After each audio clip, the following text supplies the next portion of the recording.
السلام علیکم۔ یہ واقعہ اس بارے میں ہے کہ ہمیں اپنی بیٹی کی شادی سے پہلے لڑکے کے بارے میں ساری معلومات حاصل کرنی چاہیے اور اپنی بیٹی کو اس لڑکے کے بارے میں بتا کر اس کی رائے ضرور لینی چاہیے۔ یہ حکم ہمیں اسلام دیتا ہے، مگر یہ واقعہ زمانہ جاہلیت کا ہے۔ اس زمانے میں بھی لوگ اپنی بیٹی سے مشورہ کرتے تھے۔ مکہ میں ایک بڑے سردار کی بیٹی تھی جس کا نام ہند تھا۔ وہ اپنے زمانے کی نہایت ذہین اور حسین و جمیل لڑکی تھی۔ اس سے شادی کے لیے ایک ہی وقت میں سہیل بن عمرو اور ابو سفیان بن حرب نے پیغام نکاح بھیجا۔ اس کے والد عتبہ اپنی بیٹی کے پاس آئے اور کہا، بیٹی، مکہ کے دو بہترین نوجوانوں نے تم سے شادی کی خواہش ظاہر کی ہے۔ اب تمہاری مرضی ہے، جس سے کہو گی میں اس سے تمہاری شادی کر دوں گا۔ ہند کہنے لگی کہ ابا جان، ان دونوں کی عادات اور خصائص سے مجھے آگاہ کریں تاکہ مجھے فیصلہ کرنے میں آسانی ہو۔ عتبہ نے کہا، سہیل بن عمرو خاندان کا منتخب اور بہتر آدمی ہے۔ دولت کی اس کے آنگن میں کثرت رہتی ہے۔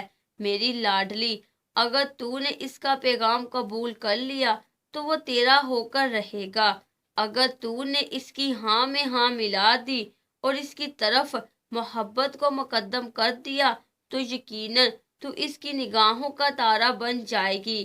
تیرا ہر قدم اس کی ہتھیلی پر ہوگا اور تیری ہر بات اس کے سر آنکھوں پر۔ اس کی اہل خانہ کی باغ دو تیرے ہاتھ میں ہوگی اور مال دولت پر تیری حکمرانی۔ جہاں تک ابو سفیان بن حرب کی بات ہے تو وہ خوشحال ہے، حسب و نسب والا اور پختہ بہتر رائے کا مالک ہے۔ اس کا گھرانہ شرافت میں معروف ہے۔ یہ خاندان مونچھوں پہ ہاتھ پھیرنے والا، شدید غیرت اس کی فطرت ہے اور کثرت فعال اس کی عادت۔ اپنے مال کے ضیاع سے وہ غافل نہیں رہتا اور نہ اپنے اہل خانہ پر لاٹھی اٹھانے سے کبھی باز آتا ہے۔ ہند نے والد کی بات سن کر عرض کیا، والد محترم، پہلا آدمی سہیل بن عمرو سردار اور اپنی بیوی کے نشے میں اس کے قدموں کے نیچے دولت کا بچھونا کر دینے والا ہے۔ اس لیے ممکن ہے بیوی ناخوشگواری کے باوجود اس کے لیے الفت محبت کا نذرانہ پیش کرنا اپنا شیوا بنا لے اور اپنے دل کے نرم گوشوں میں اسے جگہ دے کر اپنا تن من دھن سب کچھ اس کے سپرد کر دے۔ لیکن جب اس کے اہل خانہ کی ذمہ داری بیوی کے کمزور کندھوں پر آ پڑے گی تو پھر اس کی زندگی کا ستارہ گردش کرنے لگے گا اور وہ غلطی کا شکار ہو جائے گی، اور جب اہل خانہ اس سے کوئی رکاوٹ محسوس کریں گے تو پھر اطمینان کی سانس لینا بھی اس کے لیے مشکل ہو جائے گا۔